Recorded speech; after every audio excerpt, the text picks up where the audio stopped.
आदरणीय मेरे प्रिय दोस्तों, गुरु प्रेमियों और भक्तों, जपजी साहब श्री गुरु नानक देव जी की एक ऐसी सर्वश्रेष्ठ रचना है। दोस्तों, ये उस संत के मुख से निकली हुई कविता है जिसे भगवान के दर्शन का साक्षात्कार कर लिया हो। दोस्तों, जपजी साहिब के बारे में आज कुछ विचार आपके समक्ष रखना चाहता हूँ। दोस्तों, जब साहब श्री गुरु नानक देव जी सुल्तानपुर में रहते थे तो हर रोज प्रातः काल वेई नदी में स्नान करने के लिए जाया करते थे। एक दिन की बात है कि वो रोजाना की तरह वे वहां नहाने के लिए गए और 3 दिन तक फिर लौटे ही नहीं। लोगों ने यह समझा कि शायद वे जल में डूब गए हैं, किंतु वे पास की एक गुफा में समाधि लगाकर ध्यान मग्न हो गए और वहीं उन्हें ईश्वर के दर्शन हुए। ईश्वर ने उनके हृदय में ज्ञान का शुद्ध प्रकाश भर दिया। इस अवस्था में उनके मुख से मूल मंत्र निकला, एक ओंकार सत्य नाम कर्ता पुरख निर्भव निर्वैर अकाल मूरत अजूनी साहिबं गुर प्रसाद। आद सच जुगाद सच है भी सच नानक होसी भी सच। इसी मंत्र से जपजी साहब का प्रारंभ अर्थात शुरुआत होती है। शेष ग्रंथ में 38 पौड़ियां हैं। ज्ञान प्रकाश और दिव्य मस्ती उन क्षणों में जो शब्द अनायास ही उस महान फकीर के मुख से फूट पड़े, भला उनमें भक्ति रस कूट कूट कर क्यों ना भरा हो। वह आत्मा परमात्मा के मिलन का मधुर गीत क्यों ना बने। उसे पढ़कर और गाने के पश्चात भक्तों को अलौकिक आनंद क्यों ना प्राप्त हो। वस्तुतः जपजी साहब सिख धर्म की गीता है। गुरु का प्रत्येक शिष्य प्रतिदिन प्रातःकाल पवित्र शरीर और शुद्ध मन से इस गुटके का पाठ करता है। उसे रोटी और जपजी में से किसी एक का चुनाव करना पड़े तो वह जपजी को ही चुनेगा। इसमें गुरुओं की शिक्षाओं का सार कूट कूट कर भरा हुआ है। यह ग्रंथ कविता में है और ऊंचे से ऊंचे विचारों को सरल से सरल और संक्षिप्त भाषा में इस सुंदरता से पिरोया गया है कि आवश्यकता से अधिक एक अक्षर भी नहीं लिखा गया।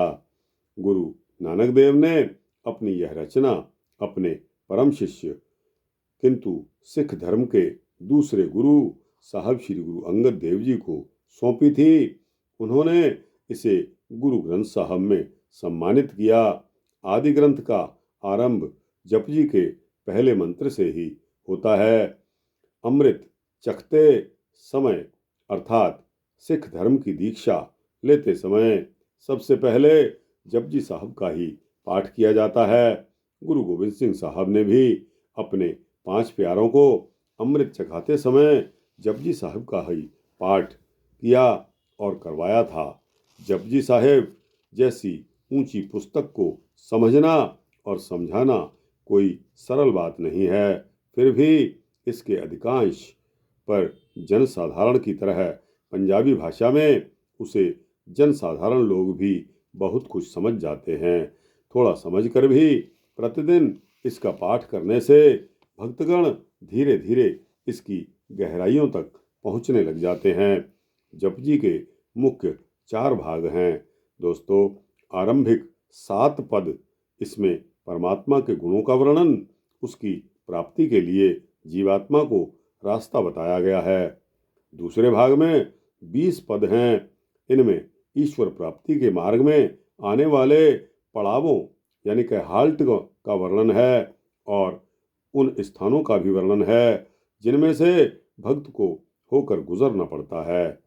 तीसरे भाग में 4 पद आते हैं। इसमें गुरुमुख अर्थात ईश्वर तक पहुँचे हुए साधक का वर्णन है कि वह क्या करता है, क्या समझता है, कैसे करता है और कैसे चलता फिरता है। अंतिम भाग में 7 पद हैं। इनमें भक्ति का सार भरा हुआ है। इनमें ईश्वर को परम सत्य माना गया है और यह बताया गया है कि उस सत्य की प्राप्ति के लिए आत्मा कैसे कैसे कदम आगे बढ़ता है, कैसे एक एक सीढ़ी ऊपर उठती है। जपजी को पदों में न गिनकर पौड़ियों में देखें तो कुल 38 प्लस 2 श्लोक मिलाकर 40 हो जाते हैं। जपजी साहब गुरु नानक के उपदेशों का सार है और जपजी का भी सार कुछ इस प्रकार है। दोस्तों, ईश्वर एक है, केवल उसी का नाम पूर्ण सत्य है। सृष्टि में जो कुछ भी बना हुआ है उसकी रचना करने वाला वह स्वयं ईश्वर है। ना तो ईश्वर किसी से डरता है, ना किसी से बैर करता है। वह तीनों कालों से परे है, उसकी कोई योनि नहीं है। वह अपने आप सदा विद्यमान यानी कि मौजूद रहता है। मनुष्य उसे अपने गुरु की कृपा से ही जान सकता है। इसके पश्चात क्योंकि ईश्वर सत्य है, अतः उस ईश्वर को पाने के लिए लंबे चौड़े ज्ञान और ऊंची शिक्षा की उतनी आवश्यकता नहीं पड़ती जितनी की सच्चाई की आवश्यकता होती है। तुम अपने आप को सत्य के हवाले कर दो और अपने आप को उसी में मिला लो। इसी का नाम मुक्ति है। हमारे दिल की सच्ची आवाज ही भगवान की आवाज होती है। यही उसका हुक्म है, यही उसकी प्रेरणा है। आओ हम इस आवाज को सुने तो भगवान अपने भीतर बैठा हुआ दिखाई देगा।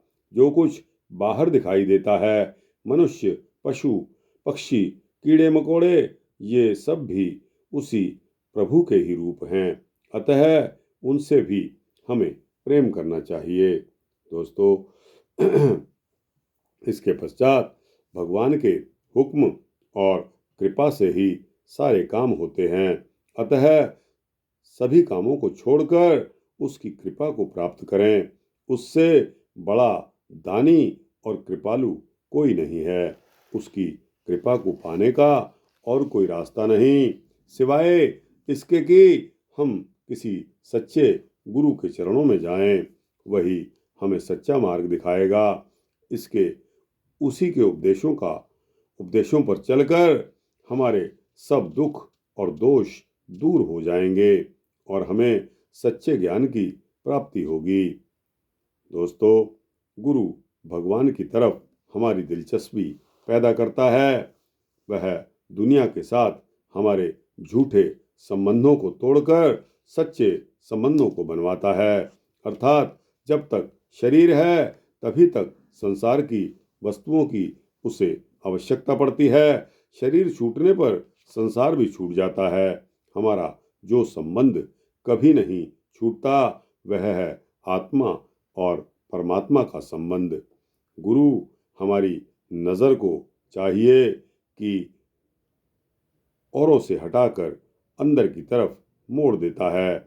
हमें अपने अंदर सत्य, शिव और आनंद का अनुभव होता है। भगवान के नाम का जाप दिन रात करना चाहिए।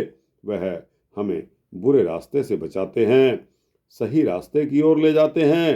अर्थात हम ईश्वर के सामने आत्मसमर्पण करके उसी के बन जाएं। जब हम भगवान के बन गए तो फिर हमें अपनी चिंता करने की कोई आवश्यकता नहीं रहती। हम इस संसार को ईश्वर का दरबार समझने लगते हैं। हमें सभी जगह उसी का राज्य और उसी की शान दिखाई देती है। सब कहीं उसी का सब जगह हुक्म चलता है। ईश्वर से प्रेम करो, यही सबसे सच्ची उपासना है। तीर्थों में नहाना, घर छोड़कर जंगलों में जाना इत्यादि बाहरी ढोंग हैं। ईश्वर तो प्रेम की शक्ति को मानता है। प्रेम से हृदय शुद्ध होता है और पाप कट जाते हैं। अच्छे कर्मों के बिना जवानी ज़बानी जाप का कोई मूल्य नहीं होता। दोस्तों, कहा जाता है ना कि मुंह में राम और बगल में छुरी।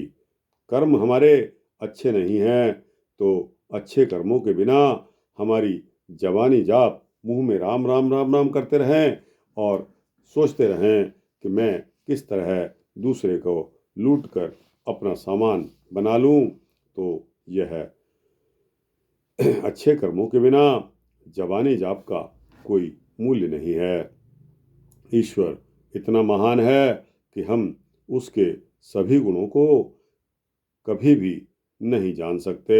हम तो केवल यही जानते हैं कि उसने हमें क्या क्या दिया है। हजारों वरदानों के लिए हम उसके कृतज्ञ रहें। दोस्तों, जितनी सृष्टि में जितनी चीज़ें हो रही हैं, पैदा हो रही हैं, नष्ट हो रही हैं, सब उसी की कृपा मात्र से ही हो रही हैं। हम अकेले कुछ नहीं कर सकते क्योंकि हमारी शक्ति बहुत कम है। अतः हमें हर काम में उस परमपिता परमात्मा भगवान अल्लाह वाहिगुरु की सहायता और कृपा की आवश्यकता है। हम शरीर से कोशिश करें, प्रयत्न करें और हृदय से प्रभु से प्रार्थना करें। आत्मिक उन्नति की कई सीढ़ियां हैं। सबसे पहले हम में ईश्वर के प्रति विश्वास होना आवश्यक है।